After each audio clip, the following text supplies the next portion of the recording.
right now what we are missing is, and which could potentially revolutionize how we treat cancer, is an early detection test, like a blood test.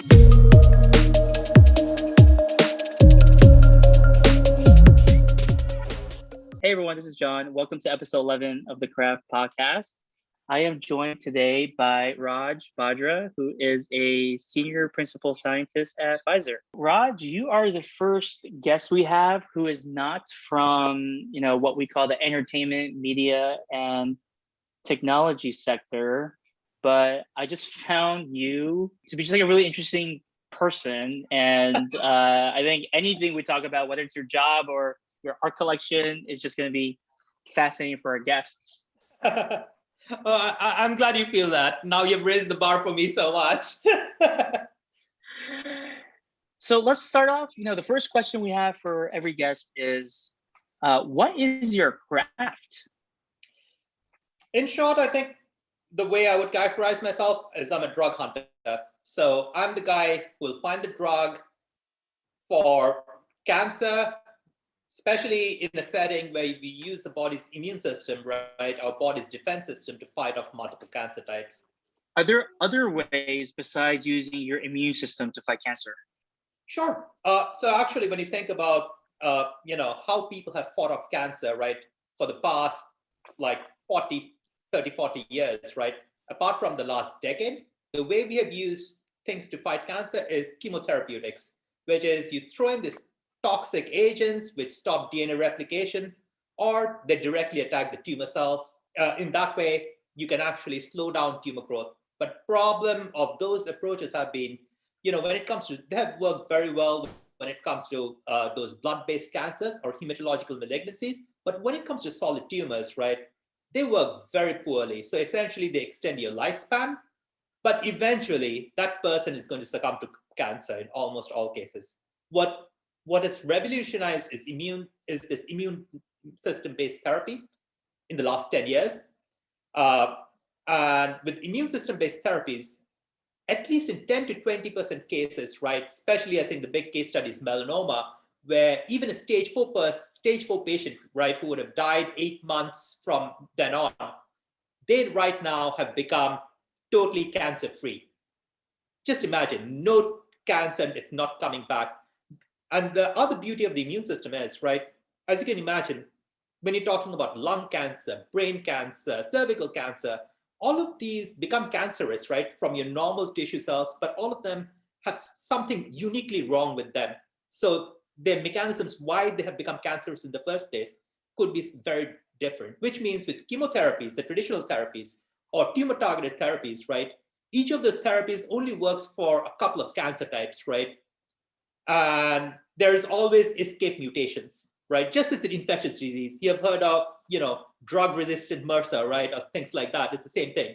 When you directly target the cancer, there's always going to be those 5 or 10 cells that will have an entirely different mechanism. That's why they became cancerous.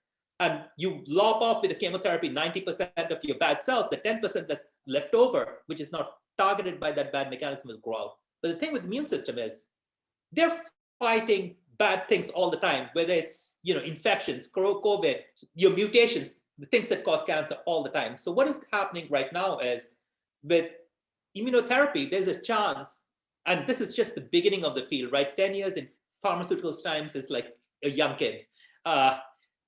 There's now a chance to actually approach that moment where we actually can make someone cancer-free, not just, pause their cancer for a few years, but make them cancer-free. And that's why, the person who I work with for a fellowship, right, postdoctoral fellowship, that was his Nobel Prize discovery. And, Jim Allison had this story, the guy who won the Nobel Prize 2 years back.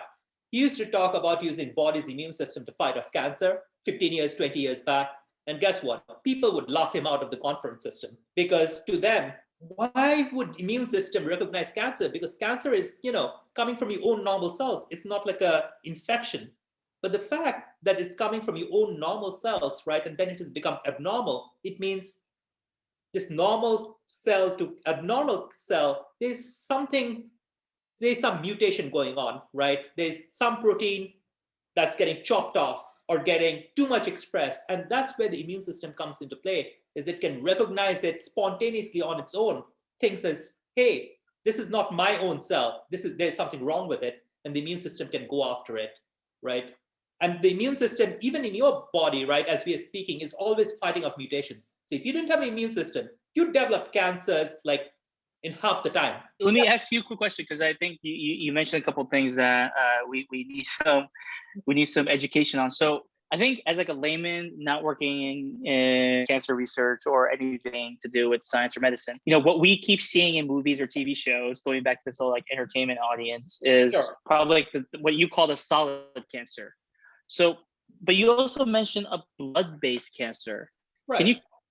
So, two-part question. Like, does that mean blood-based cancers, there's no like solid growth? And what does that look? What does a blood-based cancer, I guess, look like? So it's like, your body's T cell, right, is suddenly multiplying like crazy, right? Or your body's monocyte is multiplying like crazy, right? And it's taking over your whole space in your blood. Like your red blood cells, there's not enough room for them, because at the end of the day, you're talking about blood. It's still a fixed volume. I know it looks like in bags, oh man, there's shit ton of it. But there's 10 different cell types. So if you have one cell type now exponentially going 100 times over, imagine what else you have. So when it comes to these hematological malignancies, or what we call liquid tumors, right, it's just because whatever cell type is in your blood is multiplying like crazy. Most of these tumors, we right now have fairly decent therapies. If we catch them early, you can become cancer-free. Great, thank you. Now that I understand a bit about the blood-based cancers, can you tell us a bit about solid-based cancers, and like what makes it solid? Because once again, in movies, we see like, oh, a lump. Like, what is this lump? So when you think about solid tumors, right, or liquid tumors, it's this, the way things become a cancer is your body cells, right, are not there forever. Like as we speak, you're shedding skin cells like crazy, and those are getting replaced, right? You're shedding millions of skin cells and they're getting replaced. When you're talking about replacement, your body's cells are undergoing photocopy. Your DNA is getting photocopied, right? Like when one cell becomes two, your DNA, which is encoding all your protein, right, eventually, that's getting photocopied time and again. So imagine during the photocopying process, you can have errors. And when you have errors, doesn't matter whether it's a solid tumor or a liquid tumor, it just means, where the hell did the errors happen? What were you photocopying? Were you photocopying something in your brain, or were you photocopying some cell type that floats around in the blood? And when you have a photocopying error, right, our body has 10 different types of mechanisms to get rid of them, i.e. the immune system and other defense mechanism that gets rid of them. So remember, even as we are speaking, your body is making photocopying errors. It's photocopying millions of cells, different types of cells. But most of the time, even when there's a little bit of this photocopying error, because if you make an error in a photocopy, you will now produce a wrong type of protein, or not even produce a protein, or produce too much of something. All these things can have bad consequences. And we have safety mechanisms built in, right? Whether the body cell will just now die, the one where there's where it made a photocopying error, or the immune system will come in and clean it out. About solid or liquid tumors, it's more about, where did the photocopying error happen? I see. Now, this might be more of like a meta question. Not sure if we know the answer to this, but do humans always have cancer? Or is this like a recent phenomenon? Like, what are the theories behind how did this start? There have been cancers from the very beginning, right? But the problem is, think about the diagnosis of it. Let's go back 100 years, right? Or even 60 years. You don't have an MRI. You don't have these fancy scanners, right? You don't have a CT scan. You don't have an MRI. How the heck do you know someone died of cancer, or they just dropped dead, right? If it's a gastric, like think about it, colorectal cancer, you would just think, oh man, this guy has lost a lot of weight. There's something going wrong with him. But you have no clue because you don't have those instruments, right? So go back 100 years. There were people dropping dead even then, but you don't know in a context where there's people are dropping dead from infectious disease, no vaccines at that time, or antibiotics, right? And then you have another subset of people also dropping dead. Assessing how many people died from cancer is literally impossible in 50 or 100 years. Now, one can argue right now, hey, let's say for some reason we know, the cancer rates, let's say we start tracking cancer rate from 1960s, 70s, right? Even 1960s, 70s, we had all these fancy machines, but the quality has improved, which means detection has improved and people are more aware of it, right? Like people going in for breast cancer exams or going in for cervical cancer exams. And you'd be shocked. You would think these things are regular, but there are third world countries where people still don't do those exams, right? When such people die off, you really don't know the reason for the die off. So what I'm trying to say is, you can argue right now, Raj, the world is becoming more polluted, right? And you just told me our body is photocopying millions and billions of cells and it's spontaneously making photocopies errors. Now, let's say there's pollution and everything else, right? We are throwing more gunk into the photocopying mechanism. Let's say you have a great guy just photocopying a piece of art all the time. Great job, amazing. Now, you just slap around that guy a lot more. That person who's doing the photocopying is going to make much more errors. Maybe the page is in the wrong orientation, things like that. So does it mean that our mutations, which is what, the cancers start from, right? Normal cell to abnormal, which means mutations are the key. So one can argue more photocopying errors, more mutations, more cancer, now that the pollution level is increasing. True, and that likely is the case, but at least I don't know, compared to, 1970s, how much is the contribution of pollution. As you can imagine, right? You're looking at so many variables and you need the detailed data set. And this is where the problem comes in. So now you got, me and Austin worried here. When would you go check to see, if you have cancer? Like, because theoretically you kind of wouldn't know unless you feel kind of sick. Is it like, why don't everyone just get an MRI? Is it too expensive? How would you detect it? How would you know if you need to go check up on it? So that's the other part of the equation, right? By the time you go, most people, let's say, depending on the cancer type, right?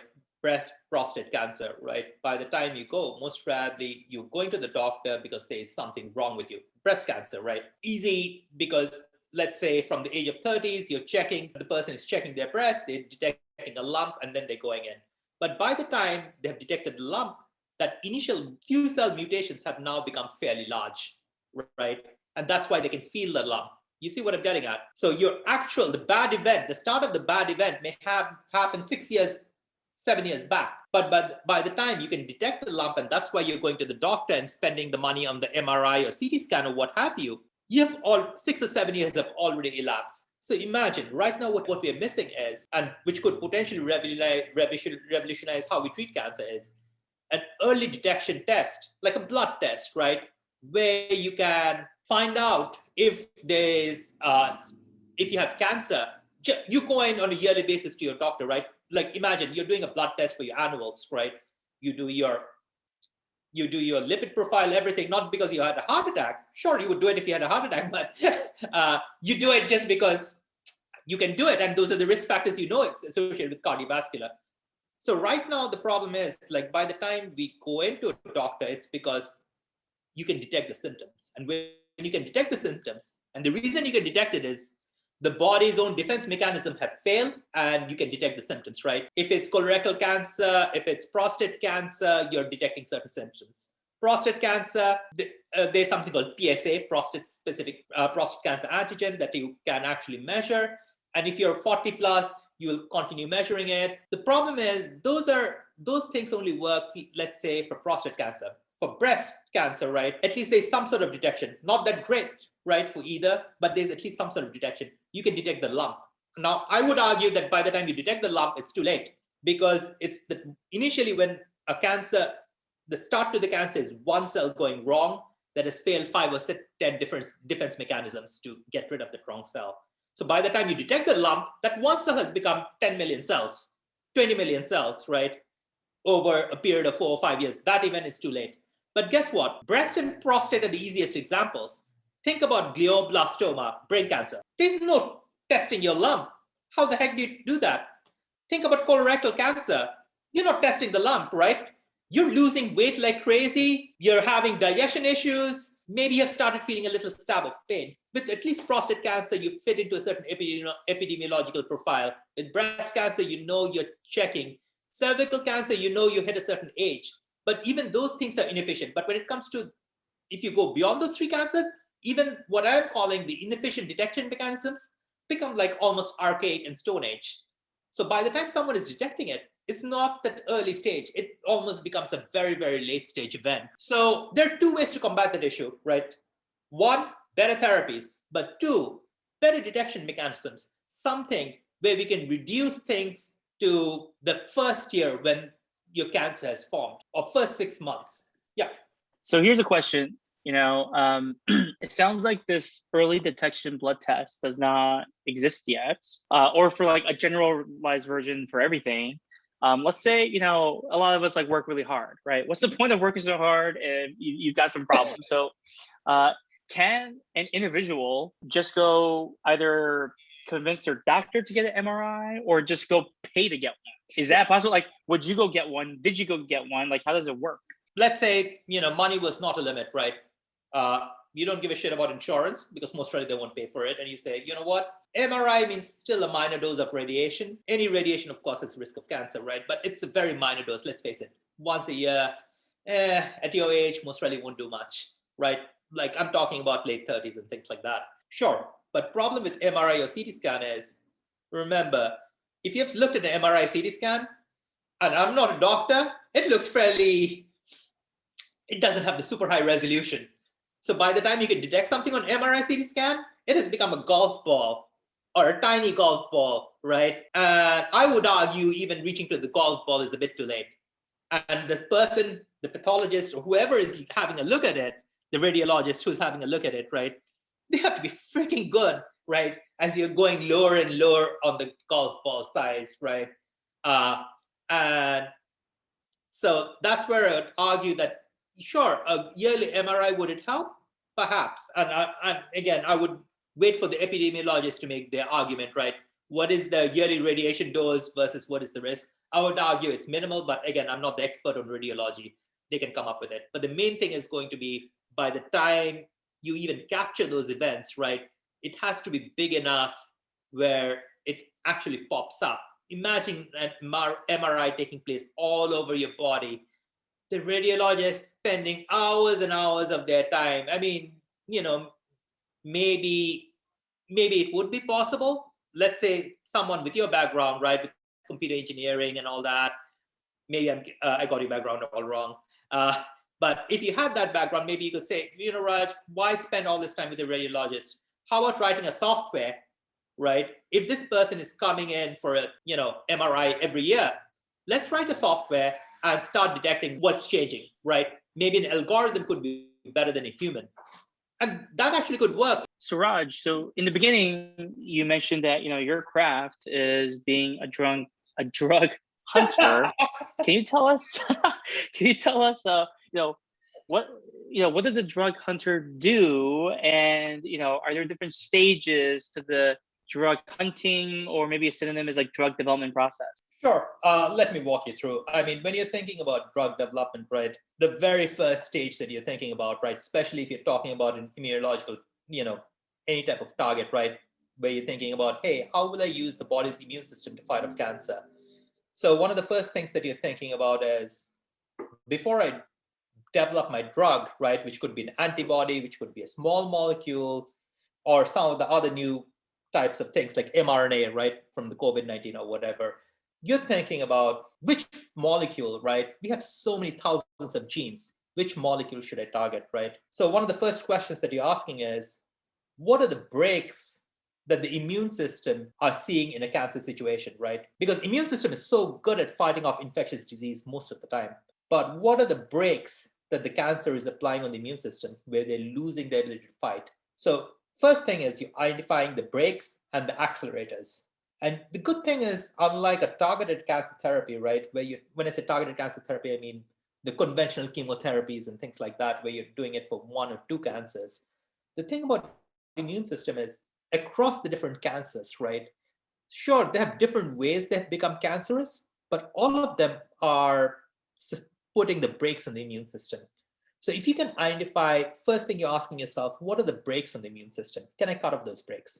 The second question you're asking is, the cancer is hijacking the brakes of the immune system and shutting down the body's defense network, right? But those breaks were there in the first place for a good reason, because those breaks prevent autoimmunity. Otherwise, everyone will have freaking IBD. Like IBD is inflammatory bowel disease, right?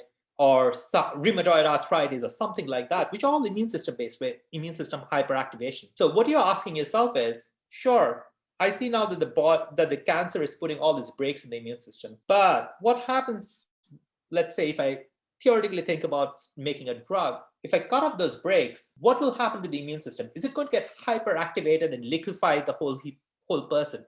They will attack its normal cells, because our body has a break. All those breaks that the cancer is hijacking are there for a good reason. So if I'm thinking about cutting off the breaks, the next question I'm asking is, whether I'm thinking about cutting off the brakes or putting on the accelerator, what's going to happen when I cut those off?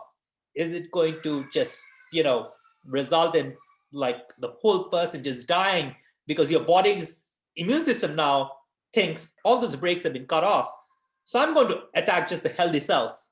That can be horrible, as you can imagine, right? It's going after every cell of your body. Think about not just rheumatoid arthritis, which is your freaking joints, or IBD, which is your gut getting inflamed. I'm talking about your body's immune system just attacking. And we have seen those things happening, right? If your body's immune system attacks everywhere, like in the early days of immunotherapy, for something called CD28-based immunotherapy, right? When they activated the immune system globally, it just went and killed the person within 48 hours. And that's not something we want to happen. So that's also a good, critical question, right? Number three that we're asking is, always, can we actually block it enough? So we do all this theoretical thinking, right? Can we block it enough? What are the negative consequences happening? Because sometimes, like think of immune system, like one of these breaks, like it's like in an opera, right? And I'm coming back to the opera example because some of these breaks may not always function as a break. It can function in different contexts, in different tissue, both as a brake and an accelerator. And when you enter into a situation like that, it becomes a very hard challenge to develop a drug. Because remember, we are still in the stone age of drug development, I would say, right? So we can only tinker with one thing, but when you put in all this specific context, right? Hey, this molecule is working as a brake when it comes to this part of your body, but when it comes to this cell, it's acting as an accelerator, right? And then those things, with our current knowledge and our current the current tools that we have in our hand, we normally tend to avoid those things, because at the end of the day, right, it's a function of the tools. Just because a molecule looks great, but when you have all these divergent mechanisms, those are things that we need to think about. At the end of the day, we have to think about, maybe the drug that we're going to make against the target is going to get cleared away very soon.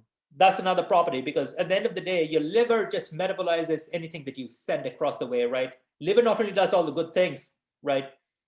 Making your glucose, getting all the energy from your food, but also it metabolizes some of the drugs and things like that. So you have to think about multiple aspects of it. But the key when we start out is, does the target, right, make sense?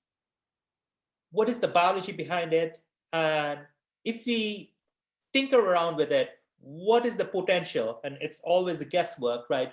What is the potential of toxicology? That is, side effects that can be horrible.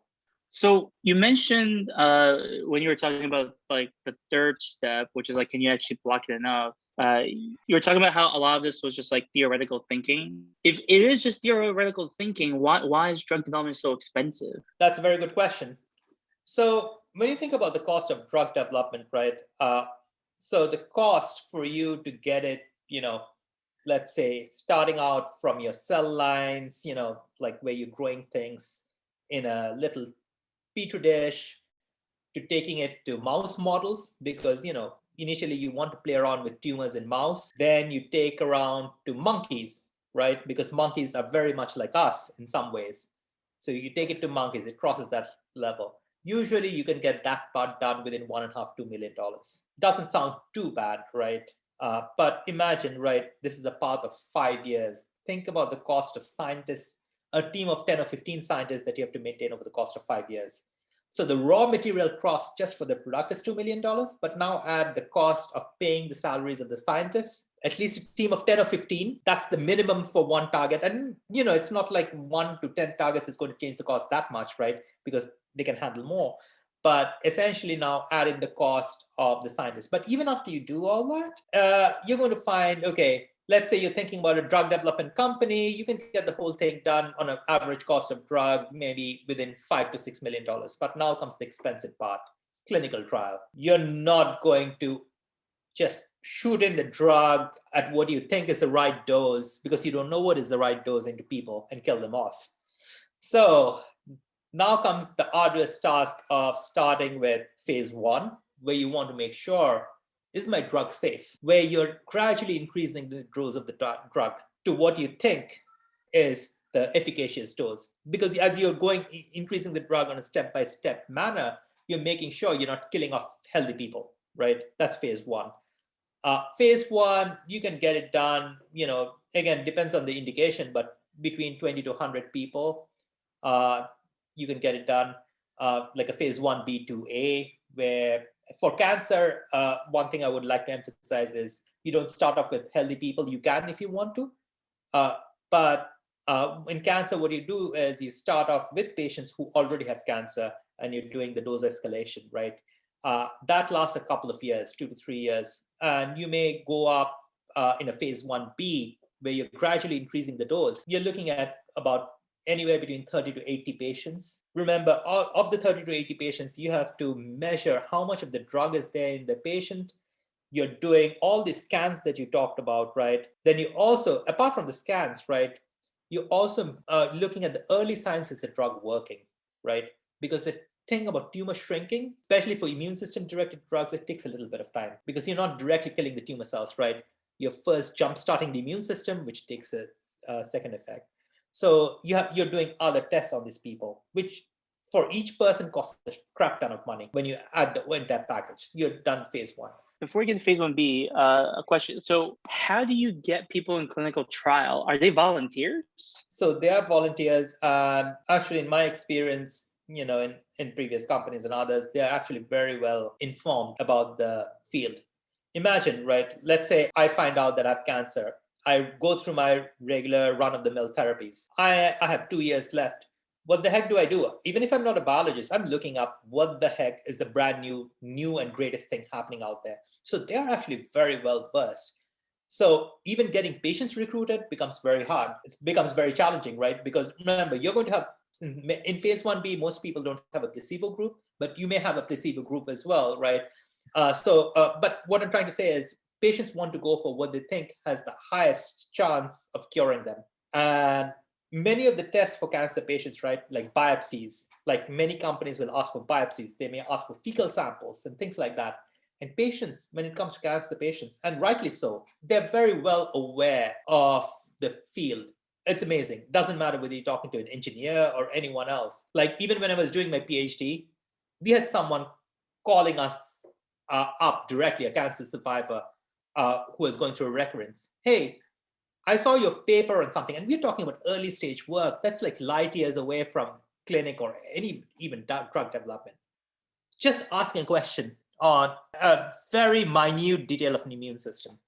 Imagine this, and this person was not even a biologist, right? Not even remotely close. And that's what I'm talking about is cancer survivors who are enrolling in these trials are actually, many of them are fairly well informed. That's a great story. I never thought about that, but I can imagine, just even if that was the situation I was in, and I have limited time, I will dedicate whatever waking hour I have to this topic. So that makes perfect sense. Now, before you explain phase 1b, can you also explain who defines the phase? Is it like the FDA? Is it like a agency, or are all the pharmaceutical companies aligned on this like number of phases? So anything out here, you have to first file IND, which is an investigation new drug. Then you align with FDA on starting the phase 1. So you just can't do anything on your own, right?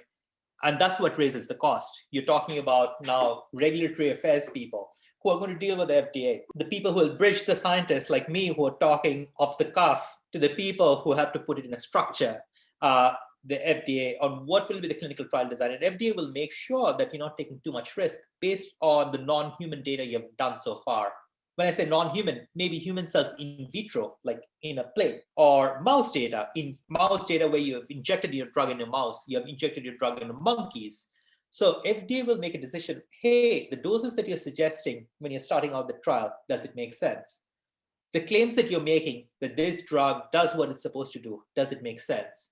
So FDA plays a huge role in making sure that all these trials are at least have a chance, right? I mean, at least have a chance, a small chance of succeeding. And they're not just where there's no rationale at all of curing the patients. There's no, or they're overshooting the dose where the toxicology may take care of it, may kill the patients.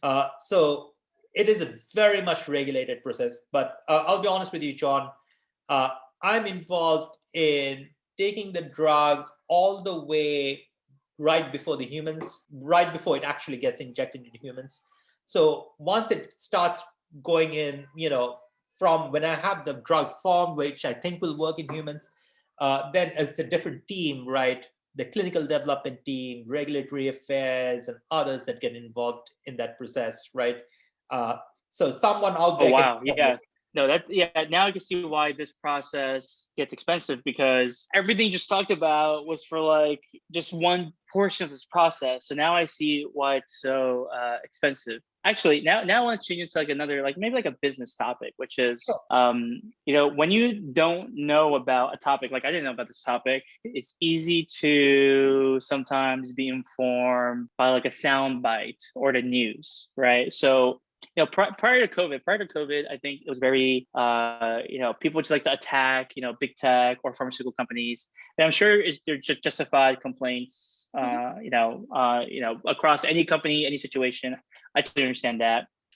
But then I think, after COVID, then I feel like the mood has changed a bit, because then you can see like everything you just talked about was because these systems have been in place. Right? Like you can't just like make this up off the cuff and hope it works. So change the topic a bit. Is mRNA a target? So or is it something else? mRNA is not a target. So think about mRNA being the tool that you use to play around with the target, right? So the main thing is, just to give you a brief overview, antibodies, right? Antibodies can only target things that are outside the cell or on the cell surface, right? Antibodies really can't penetrate inside. So it's good for targets that are on the cell surface or they're secreted outside, right? But that's what they're good for.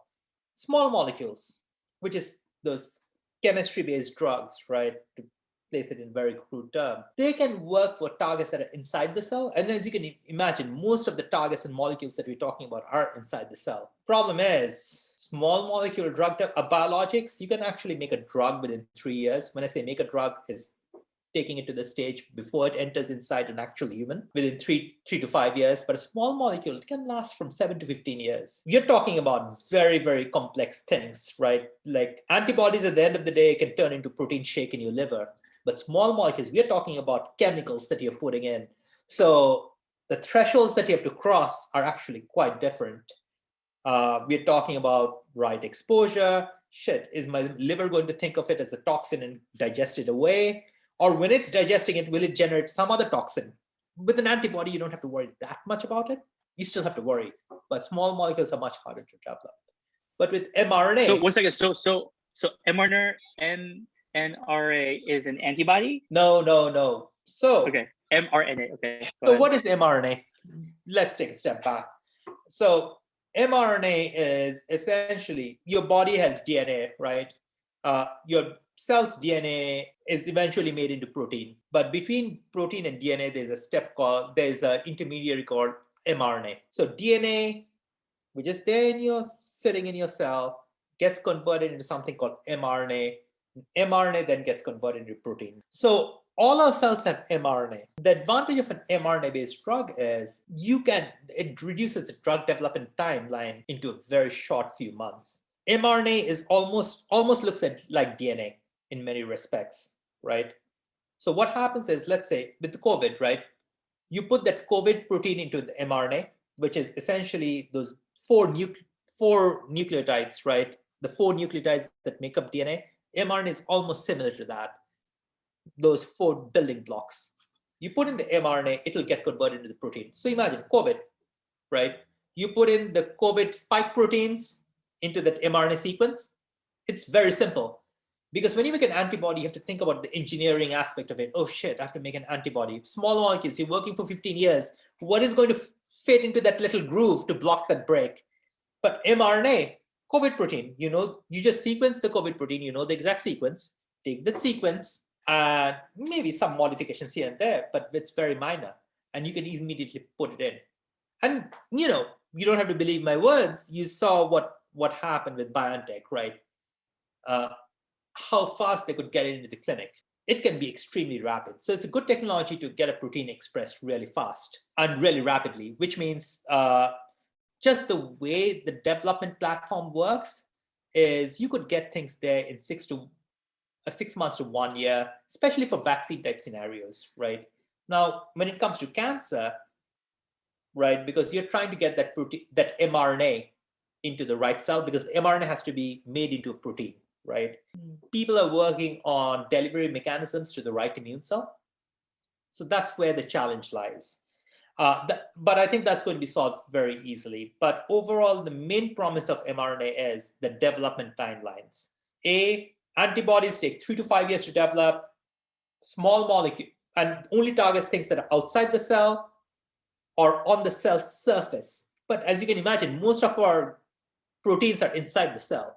So if you want to target those, your choice is small molecules. Small molecules, without going into details, take about, if you're lucky, 7 to 15 years. Think about it. Small molecules for COVID-19, heck, we would have to know 7 years back what to target. mRNA, once you have certain basics worked out, you can get them into clinic within 1.5 to 2 year timeline. So the time till it gets to a human can be cut down by 3 years, 4 years, which is a huge thing. And you're talking about proteins that can be either on the cell surface, the body cell surface, or it can be inside the cell. So that means that your druggable space has now significantly expanded, number one. Number two, because it doesn't take that long to tweak around the mRNA, it means a very fast time to drug development. Got it. Okay. I think we will only have one more question for you so that your wife doesn't kill me. So my final question is kind of like a two-part question, Sure. which is, I remember earlier you mentioned about doing a fellowship with the Nobel Prize winner. So my question to you is, generally speaking, I don't know if there's like a general answer to this, like, but where are the breakthroughs coming in, immunotherapy? Is it from like academics? Was he an academic, or is it coming from like the industry, or both? I think it's a combination of both. Look, the thing with academia is you're asking very open-ended questions, right? Which leads to this basic science findings. Think about the 3 laws of gravity, think about the fundamental laws of physics, right? The 3 laws of thermodynamics or anything. That's where the basic principles are coming from the academia. If we didn't have those basic principles, we wouldn't know how to tweak those principles, right? Just because the 3 laws of gravity came from Isaac Newton doesn't mean we have now cars, he made the cars and things like that, right? It requires a lot of tweaking from those principles. So think of us, industry, often enough as the engineers, and think of academia as the physicists, the theoretical physicists, right? So at the end of the day, right, if we didn't have the theoretical physicists, we wouldn't have the new things that engineers can tweak on. And if you don't have the engineers, you don't actually have the cool things, right? That's the main thing. I mean, and that's where I think it's a synergy between the two. And these days, I think what is happening is academia and industry are talking much more to one another, right? Which is bringing about those synergies. Uh, and it's going on for the past 10 years, and it's happening even more.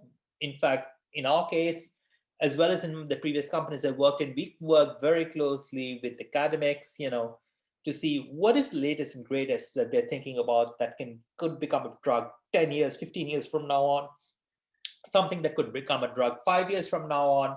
So I don't think one could exist without the other, right? I don't think like you can have just a theoretical exercise of finding, oh, wow, I have discovered a new principle. Great.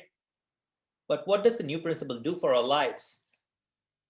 And that's where you need the pharma folks. But what we are seeing more and more is academic institutions, right? Like University of Texas, MD Anderson Cancer Center, they're also forming their own drug development centers. So what they're doing is they're hiring people who are from pharma so that, the people who are developing the drugs and the people who are discovering the principles are not right next to each other, right? So we are seeing that trend also taking up, which is good. The other part of the trend we are seeing is right now, we have only talked about science, but the other part of the equation is money. As you have pointed out, it's a very expensive process, right? And that's where I think, especially in the last 2 years, the venture capitalists have become far more aware of, and they have always been, but there's a lot of cash flow happening from the VCs, which is promoting all these new modalities.